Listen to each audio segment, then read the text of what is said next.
कभी कभी भक्ति करते करते भक्त के मन में ऐसा दैन्य भाव आता है, ऐसा दैन्यता आता है कि अभी जीने का मन नहीं लगता है। हाँ, ऐसा होता है कभी कभी। दैन्यता, बस भक्त अपने आप को सोचने लगता है कि इस दुनिया में मुझे रहने का अधिकार नहीं। दैन्य रहना पड़ेगा भक्ति जीवन में। यहाँ पे दैन्यता का सबसे बड़ा महत्व है। अगर दैन्यता नहीं है, दीनता नहीं है, तो भक्ति में आगे बढ़ना बहुत मुश्किल होगा। लेकिन कभी कभी दैन्यता इतना ज़्यादा होता है, इतना ऊपर उठता है। किसी किसी भक्त में हमने भी देखे हैं, कोई भक्त इतना दैन्य भाव है, इतना दैन्य भाव है कि उनको जीने के लिए भी अच्छा नहीं लग रहा है। लेकिन हमारे आचार्यों, हमारा शास्त्र में ऐसा बताया है कि दैन्यता चाहिए, लेकिन ज़्यादा दैन्यता से भी हमारा भक्ति में काम नहीं चलेगा। जैसा कि श्रीपाद सनातन गोस्वामी, जब श्रीपाद सनातन गोस्वामी को कुष्ठ रोग हुआ था, चर्म का रोग हुआ था, तो उनके पूरा शरीर में पीप था, वो श्राप बह रहा था। चैतन्य महाप्रभु भगवान, उन्होंने सनातन गोस्वामी को आलिंगन किया। तब क्या होया, जब सनातन गोस्वामी को आलिंगन किया तब सनातन गोस्वामी के जो शरीर के जितने भी जो रक्त थे, जो पीप थे चैतन्य महाप्रभु के, वो दिव्य शरीर में लिपट गया, लग गया। तब सनातन गोस्वामी को वो देख के इतना हीन भाव हो गया। तो सनातन गोस्वामी को ये देखकर इतना ग्लानि हो गया, इतना दैन्य भाव आ गया कि सनातन गोस्वामी को लगा कि अरे मैंने क्या कर दिया।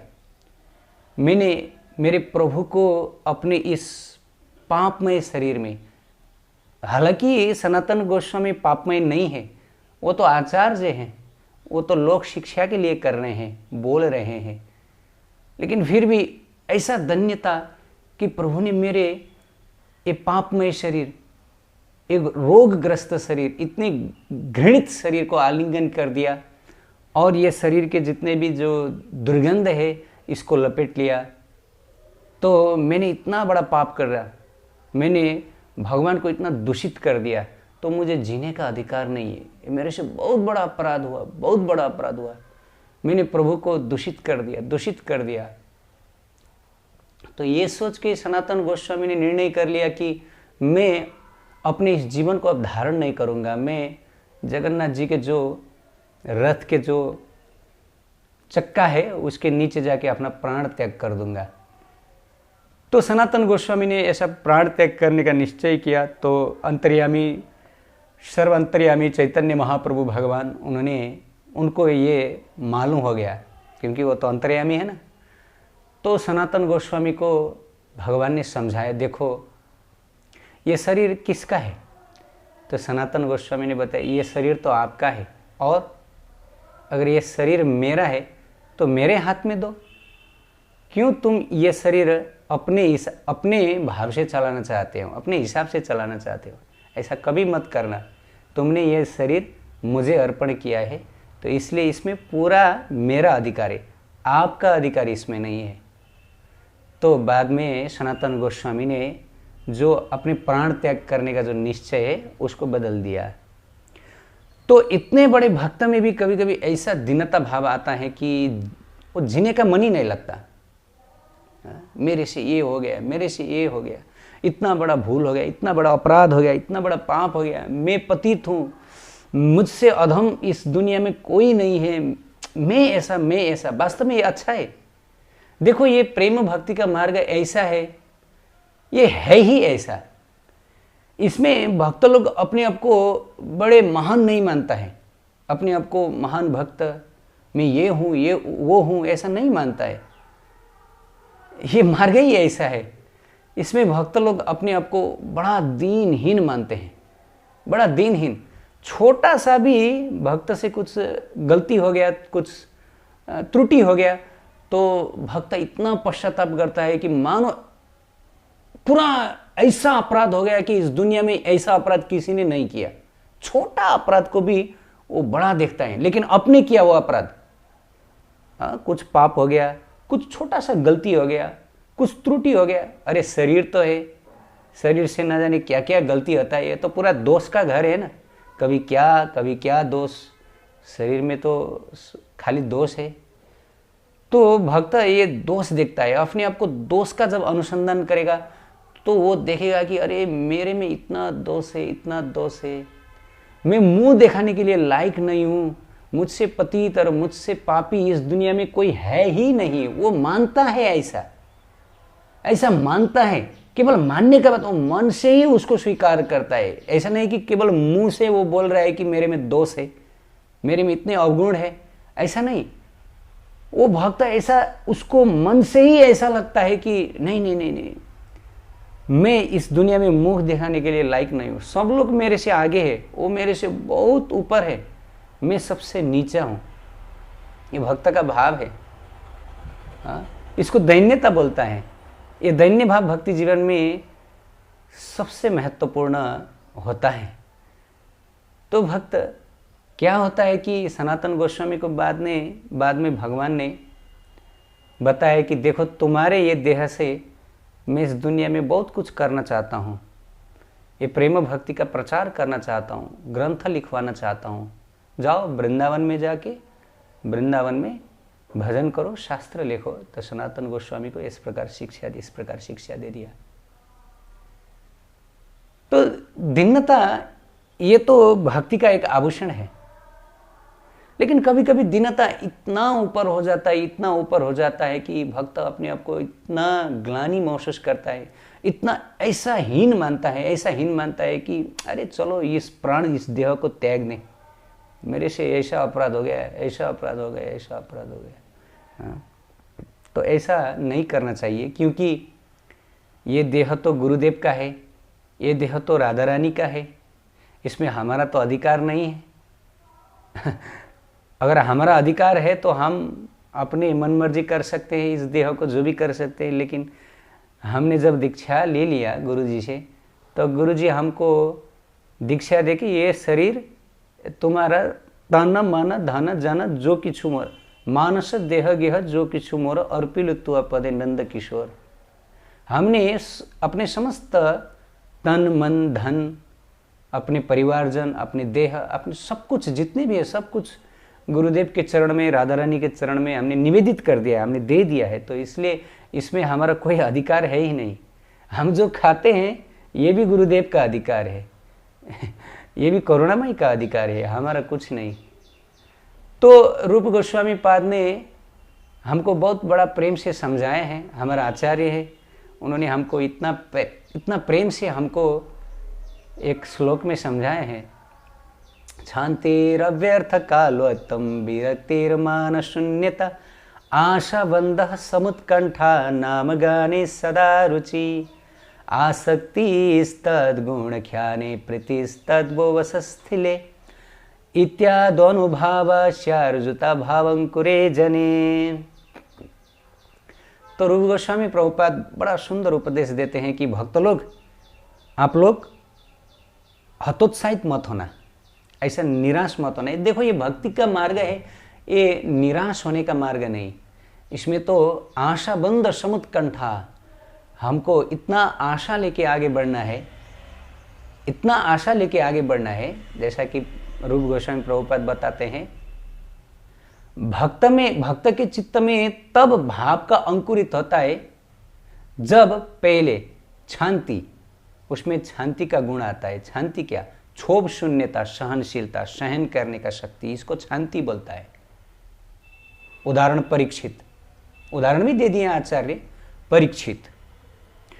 परीक्षित को श्राप मिला कि 7 दिन के बाद तुमको तक्षक नाग मारेगा। तो परीक्षित इतना शांति था, उनको कुछ विचलन नहीं हुआ। परीक्षित महाराज को कुछ विचलन नहीं हुआ, बहुत एक शांत रह गए।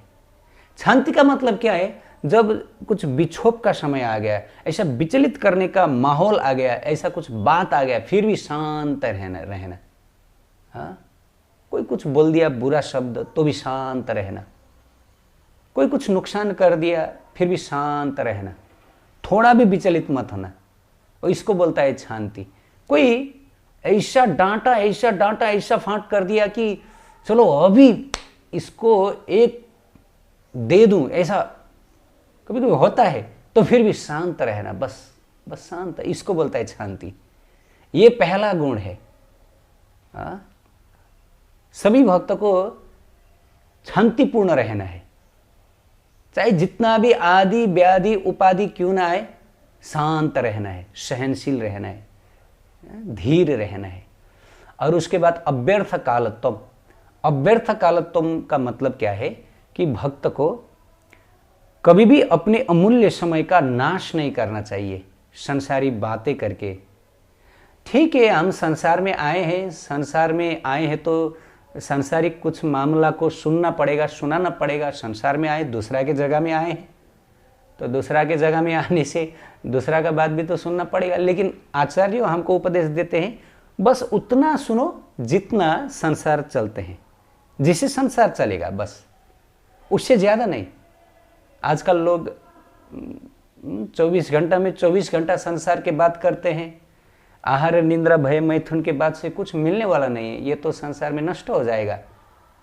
तो इन मामले में, संसारी मामले में बस थोड़ा समय, बस थोड़ा किंचित मात्र थोड़ा समय, जितना से अपना जीवन का निर्वाह होता है, तो संसारी मामला में थोड़ा, और बाकी समय भगवत चिंतन, भगवत विषय, राधा कृष्ण के लीला के चर्चा, श्रवण कीर्तन में ही हमारा समय को लगाना पड़ेगा। इसको बोलता है अव्यर्थ कालत्वम। अपने कीमती समय, ये मानव जीवन का जो समय है ये कितना मूल्यवान है ये पता है नहीं हमको।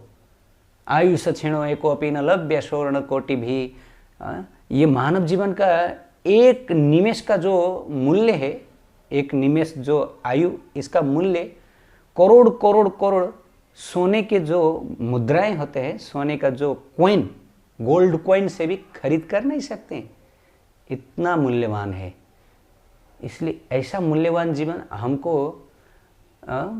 भगवत भक्ति के लिए दे दिया, अपने मानव जीवन में परम कल्याण लाने के लिए दे दिया, राधा रानी के चरण प्राप्त करने के लिए दे दिया।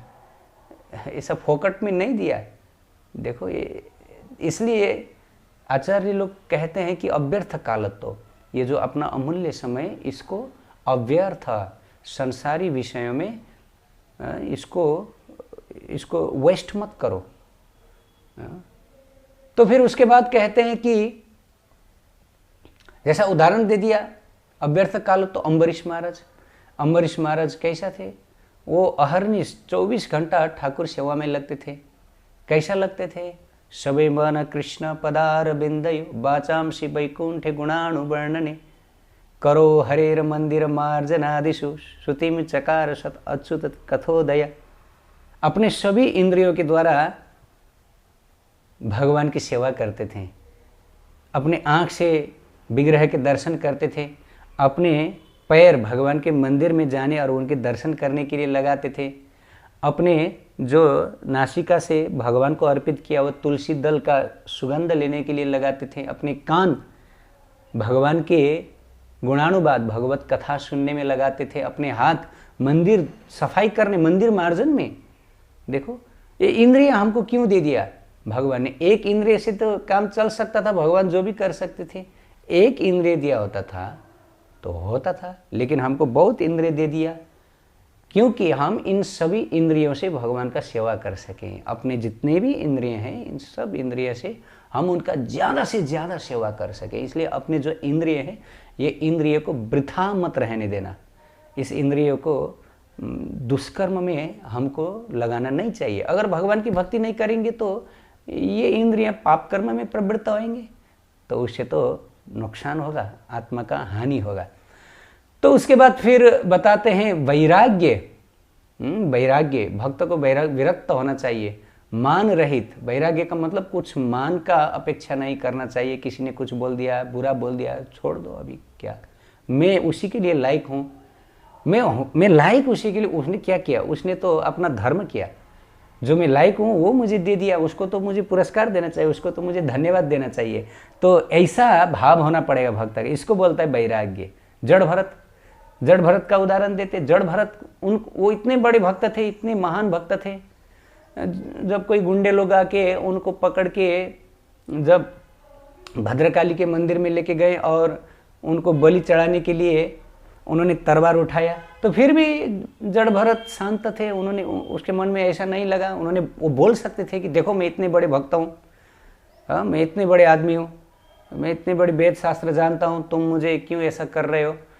तो जड़ भरत ने ऐसा कुछ नहीं कहा। जड़ भरत बस भगवान का ध्यान करने लगा, बस इतना। हाँ, उन्होंने वो मान रहे थे। तो बाद में फिर देवी ने उनको रक्षा किया। देखो, जो ऐसे भक्त होते हैं उनको केवल भगवान ही नहीं, भगवान के जितने भी सेवक देवी देवता है वो भी रक्षा करते हैं। तो उसके बाद मान शून्यता तो हमने भगीरथी राजा से भी सीख सकते हैं। भगीरथी राजा कैसे थे? समस्त राजाओं के शिरोमणि थे और भगवत भक्त थे, प्रभु भक्त थे, बहुत बड़े भक्त थे। लेकिन वो किस टाइप के भक्त थे? वो शत्रु के घर में भी भिक्षा मांगने के लिए जाते थे। शत्रु के घर में भिक्षा मांगने के लिए जाते थे। चंडाल को भी प्रणाम करते थे। चंडाल होते हैं ना, जो ऐसे लोगों को भी प्रणाम करते थे। और उसके बाद रूप गोस्वामी प्रभुपाद आगे बताते हैं आशाबंध। आशाबंध का मतलब सदैव भगवत कृपा में आशा युक्त होना, आशाबद्ध रहना। उदाहरण देते हैं, जैसे वृत्तासुर ने एक प्रार्थना किया था। वृत्तासुर जो एक बहुत बड़े असुर थे, पिछले जन्म में भक्त थे, लेकिन माता पार्वती का एक छोटा सा श्राप से उनको असुर योनि मिला। फिर भी भक्ति तो नाश नहीं होगा, भक्ति तो रहेगा। तो वृत्तासुर यद्यपि असुर योनि में थे, वो मनुष्य को, ब्राह्मणों को वो दुख देते थे, फिर भी अंदर से वो कृष्ण के बड़े भक्त थे। तो प्रार्थना किए हैं, अजात पक्षैव मातरम खगा स्तन्यम यथा वत्सतरा क्षुदार्था प्रियम प्रियेवो विशितम विषण्ण मनो अरविंदाक्ष दिदीक्षते त्वम। इतना बड़ा सुंदर प्रार्थना किया वृत्तासुर ने कि हे प्रभु, हे कृष्ण, जैसा जो अजात पक्ष होता है ना, अजात पक्ष का मतलब जो वो पक्षी का जो बच्चा, जो वो पक्षी का जो नेस्ट होता है, घर, तो पक्षी का जो बच्चा होता है उसमें पंख नहीं आता है, उड़ नहीं सकता है, अपने भोजन के तलाश में नहीं जा सकता है, और वो अपने माता की प्रतीक्षा करके बैठता है, कब मेरी माता आएंगी और मुझे भोजन खिलाएंगी, कब मुझे माता आएंगी, मुझे भोजन खिलाएंगी। तो माता जिस दिशा से आ रही होंगी तो उसी दिशा में आ करके बैठती हैं वो बच्चे लोग, छोटे छोटे बच्चे लोग। और दूसरा उदाहरण देते हैं कि मैं अजात पक्ष की तरह आपका कृपा का राह देख रहा हूँ प्रभु। वृत्तासुर ने ऐसा प्रार्थना किया, बड़ा बड़ा सुंदर प्रार्थना किया। और उसके बाद स्तन्यम यथा वत्स तरह सुधार था, जैसा कि जो एक वत्स, बछड़ा उनको बांध देती हैं, ग्वाले बांध देते हैं और गाय दोहन करने लगते हैं, गाय दोने लगते हैं, तब वो वत्स वो माता के स्तन पे देखते रहता है, कब मुझे ये माता का स्तन मिल जाए और मैं अमृत दूध पान कर सकता हूँ। वो इतना ऐसा ध्यान करके बैठता है, स्तन में देखते देखते बैठता है, कब मुझे स्तन मिलेगा, कब मुझे स्तन मिलेगा। तो उसका पूरा फोकस होता है। तो फिर उसके बाद प्रिया प्रियेव व्युषितम विषन्नम, और जो प्रिया होती है, अपने परदेश में जो प्रियतम जो गए हैं, पति परदेश में गए हैं, तो प्रिया पत्नी घर में बैठती हैं और उनका ध्यान करती हैं, चिंतन करती हैं, कब मिलेंगे, कब हमारा मुलाकात होगा, कब मुलाकात होगा। तो ऐसा भाव में घर के सब काम करती हैं, लेकिन उनका मन उधर पति में चला जाता है। तो वृत्तासुर ने भी ऐसा ही प्रार्थना किया कि ऐसा ही अजात पक्ष, मैं अजात पक्ष की तरह आपके कृपा की राह देख रहा हूँ प्रभु, और ऐसा ही वत्स की तरह, बछड़े की तरह मैं आपका कृपा, कब मुझे आपका कृपा वर्षे, कब मुझे आप उद्धार करेंगे। और प्रियम प्रिय भविष्यतम विषण्णम, जैसा कि प्रिया अपने प्रियतम को याद करके बैठती है, मैं भी अपने प्रियतम प्रभु को याद करके बैठ रहा हूँ। हे प्रियतम प्रभु, हे कृष्ण, मुझे बचा लीजिए, मुझे इस योनि से बचा लीजिए, मुझे इस दुख संसार से मुझे ले जाइए बस। तो इतना बड़ा प्रार्थना किया। तो इसको बोलता है आशा बंद। आशा बंद, देखो वो जो बछड़ा है बछड़ी है वो आस नहीं छोड़ती हैं, वो देखते ही रहते हैं, मिलेगा जरूर मिलेगा, ये स्तन मुझे मिलेगा, मुझे दूध मिलेगा, दूध मिलेगा ही। शांत पूर्वक वो इतना आशा लेके बैठती हैं, और प्रिया भी आशा लेके बैठती है। हो सकता है उनका प्रियतम परदेश में मर गया हो, मर भी गया हो, तो फिर भी वो आस लेके बैठती हैं, आएंगे जरूर आएंगे, आज नहीं तो कल, कल नहीं तो परसों आएंगे। तो ऐसा ही भक्त लोग को भी क्या होना चाहिए कि आज कृपा नहीं हुआ तो कल होगा, कल नहीं तो परसों, लेकिन एक न एक दिन कृपा करेंगे। कृपामयी है राधा रानी, दयामयी है, कृपामयी है, वो तो प्रेम है। हाँ, वो तो प्रेम है, वो तो कृपा के महासागर हैं, वो कृपा करेंगी, वो कृपा करेंगी मुझे। तो ऐसा आस लेके, उनके आस लेके बैठना पड़ेगा। तो इसको बोलता है आशा बंध। कभी भी आशा को त्यागना नहीं, गुमाना नहीं। तो आशा बंध के प्रसंग में हमारे एक महान आचार्य श्रीपाद सनातन गोस्वामी ने बहुत सुंदर प्रार्थना किए हैं। सभी भक्तों को ये प्रार्थना को मनन करना चाहिए, याद करना चाहिए, इससे अच्छा होगा। बड़ा सुंदर, इससे बहुत प्रेरणा मिलता है। श्रीपाद सनातन गोस्वामी प्रार्थना करते हैं, न प्रेम श्रवणादि भक्तिरपि व योगो अथवा वैष्णवो ज्ञानम व शुभ कर्म व किए दहो सज्जाति रश्यति वा हिनार्थधिक साधके त्वयि तथाप्यक्ष धूमूल सती हे गोपी जन बल्लभ व्यथयन्ते हाहा मदाशैव माम। बड़ा सुंदर उपदेश दे दिए हैं, प्रार्थना किए। हे गोपी जन बल्लभ, हे गोपियों के प्यारे बल्लभ, मुझ में न प्रेम है, न प्रेम प्राप्ति के कारण श्रवण कीर्तन आदि भक्ति है। धारण ध्यान आदि वैष्णव योगानुष्ठान से भी मैं रहित हूँ, ये भी मुझ में नहीं है। धारण ध्यान में ये नहीं कर सकता हूँ। ब्रह्मनिष्ठ ज्ञान तथा वर्णाश्रम आचरण आदि कोई शुभ कर्म मुझ में है ही नहीं। जैसा कि ब्राह्मण क्षेत्रीय आदि जो वर्णाश्रम धर्म होता है ना, तो वो भी मुझ में नहीं है। ना मुझ में ब्राह्मण के गुण है, ना मुझ में क्षत्रिय के गुण है, मुझ में कुछ गुण है ही नहीं। अधिक क्या कहूँ, साधुओं की हेतु अच्छी या श्रेष्ठ जाति कुलादि भी मेरी नहीं है। यद्यपि वो बहुत बड़े कुल के हैं, सारस्वत ब्राह्मण कुल के हैं, फिर भी अपने आप को देखो इतना दिनहीन मानते। वो बताते हैं कि मेरे उच्च कुल भी नहीं है, मेरे उच्च जात भी नहीं है। निज सुखेच्छा जिसकी जड़ अक्षिद्ध है, केवल मैं अपने सुख के चाहना रखता हूँ। देखो वो बहुत पक्की है, वो मुझे दुखी कर रही है। फिर भी गोपी जन बल्लभ, आप इनार्थ साधक हो, इसलिए मेरा दृढ़ विश्वास है कि आप जरूर मुझ पर कृपा करेंगे, मुझ में अपना कृपा बरसाएंगे, आप मुझे अपना प्रेम सेवा प्रदान करेंगे। हाँ, ऐसा श्रीपाद सनातन गोस्वामी इतना दैन्य भाव से प्रार्थना कर रहे हैं कि मुझ में कुछ है ही नहीं। मेरे में कुछ सद्गुण है ना, मैं कुछ वर्णाश्रम संस्कार से युक्त हूँ, ना मुझ में ध्यान धारणा है, ना मुझ में कुछ योग है, ना मुझ में कुछ उच्च जात का कुछ संस्कार है। मेरे में कुछ नहीं है। बस एक ही आशा है मुझ में एक बात है, वो है कि मैं आपकी आश कर रहा हूँ, आप मेरी आशा है, बस मेरे आपकी आशा पूर्ण करो हे गोपीजन वल्लभ। इतना सुंदर प्रार्थना किए हैं श्रीपाद सनातन गोस्वामी। हमको भी ऐसा ही प्रार्थना करना है। मुझ में कुछ गुण है ही नहीं, मैं प्रार्थना भी नहीं कर सकता हूँ, मैं स्तुति भी नहीं कर सकता हूँ राधा रानी। मैं तो एक पामर, मैं एक मूर्ख, में इस दुनिया में मुझसे नीच और कौन हो सकता है। मेरे में कुछ है ही नहीं। एक बात है, वो है आपकी आशा। आप मुझे छोड़ेंगे नहीं, आप मुझे जरूर अपना चरण सानिध्य देंगे, आप मुझे अपना प्रेम देंगे। बस मेरा एक आशा यही है। तो इसको बोलता है आशा बंदा। कभी मत छोड़ना आशा को, क्योंकि यही आशा राधा रानी का जो करुणा है, करुणा जगाने के लिए बहुत महत्वपूर्ण अहम भूमिका इसका रहेगा।